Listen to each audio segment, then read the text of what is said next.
Hi, Lisa Marie here. I know it is super late, but I am doing a little bit of meal prepping for tomorrow, and I've done this so many times, and I have forgotten to make a video and show you what I'm doing. So we go to this little cheesy, hole-in-the-wall, very old Mexican restaurant that is definitely made for us white people, the gringos. And they make some incredible dishes, and one of them that I like is the chicken enchiladas with the beans and the rice. The problem was, right after I had surgery, and I don't have any type of rice, very, very seldom any type of bread, no pasta or anything like that. If I have pasta, it's something like this that's made from lentils or garbanzos or vegetables, things like that. One time I had a whole bunch of my chicken enchilada left, and I brought it home, and I thought, oh, it doesn't always taste that good left over, and I forgot to ask for no rice and just all beans. And I thought, I wonder if I put it in the NutriBullet, what would happen?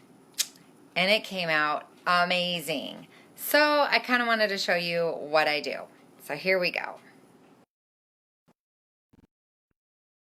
And rice, there was a little bit of the rice. So if this was my whole plate right here, this was, there were 2 enchiladas. I took off 1.5 of the corn tortilla and tossed it.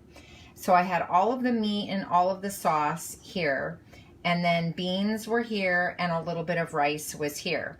So I put it all in here. Oh, and they had sour cream on there. So see, there is a little bit of rice in there. And the very first time I did this, I'm telling you, I could taste all of these flavors that I had not had. And then, so this is gonna be a little thick, and there's a little bit of the shell. So there's the cheese, the beans, some rice, the sauce, the sour cream, and a little bit of tortilla that's in there somewhere, like a half of one. And then what I did is I take, probably should have taken my spoon a little cleaner. I scooped all of this in here, put it in the NutriBullet, and then I take some cream of chicken, condensed soup, and I can't remember, I just do, that's like a tablespoon. Probably I'll do about 3 because this one's a little more full than I normally do. And I'm gonna do 4. The worst that can happen is it's actually a soup instead of a dip. And I'm telling you, the soup is the bomb. So then I just put it all together. A little hard to do with one hand. Use the legs. Okay. If that's not liquidy enough, then I will add a little bit of broth of some sort, but watch your ears. Oh, see, so it made it a little thick. There we go. Shake it a little. So it's up to you if you want it to be a dip or if you want it to be a soup. If you want it to be a soup, then I would add some actual chicken broth. But this makes, it looks like bean dip. I don't know if you can see it. It looks like bean dip. And so it's pretty thick. It's pretty thick. But, there it goes. It's all blended up into what I call an enchilada dip. And my trip to Ohio, thank you for asking, was amazing. And so I can't eat a lot of the chips like my husband and family can eat. I normally have vegetable chips in there, and I have learned that I can do a little bit of these Toll House flips that are part pretzel and part cracker. But actually what works the best are the vegetable chips. I don't see where they went. And my pretzel chips. They're here somewhere.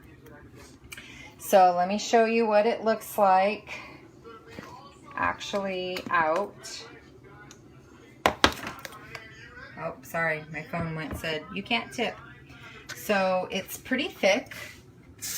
Like I said, it's making it a dip instead of a soup. But it would be really easy to make it into a soup by using, like I said, a actual broth. But look how thick that is. It's truly a dip. And it tastes so good.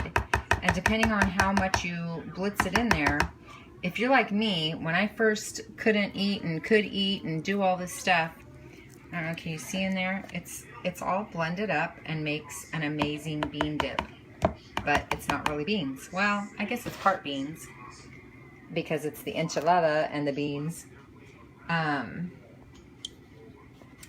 it tastes really good. So when you use some kind of a vegetable, either an actual piece of cucumber or squash, or what else did I try with zucchini, and like I said, I use the vegetable chips or maybe those little flat pretzel chips here and there, and I eat it just straight. So I put it in my little containers like this.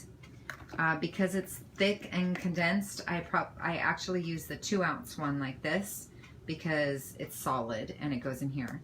And no, I didn't this time weigh out everything. I have before and measured how much beans, how much meat, how much, well, you can't really do the sauce, and I couldn't really do the cheese. So I count it as a chicken enchilada with rice and beans, and then I just portion it into a whole bunch of 2-ounce portions, and it's super yummy.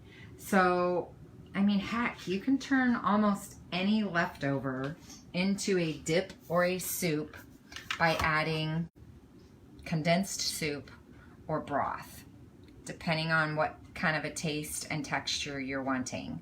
So that's my helpful hint. I'm going to divvy this up into containers, and here that bite had a whole lot of the enchilada and the chicken. I don't taste the rice so much this time. I taste all of the other flavor. Oh, there it is. It just tastes like a whole Mexican meal all in one. And I've served this when people didn't know what I did.